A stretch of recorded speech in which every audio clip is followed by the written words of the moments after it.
ఇంటికి అద్దె కట్టలేనటువంటి వాళ్ళు ఉన్నారు అనేక మంది. ఈరోజు అప్పులు, గవర్నమెంట్ తన అప్పుల గురించి మాట్లాడు. గవర్నమెంట్ అప్పులు ఎంత? మొత్తం ప్రజల అప్పుల్లో దాని అప్పులు 10% కూడా ఉండవు.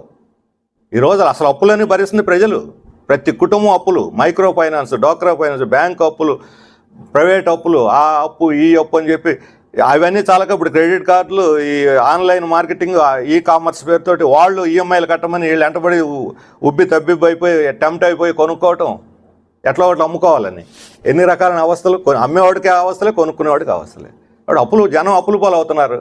ఇది ఆర్థిక అసమానతలో వస్తుంది.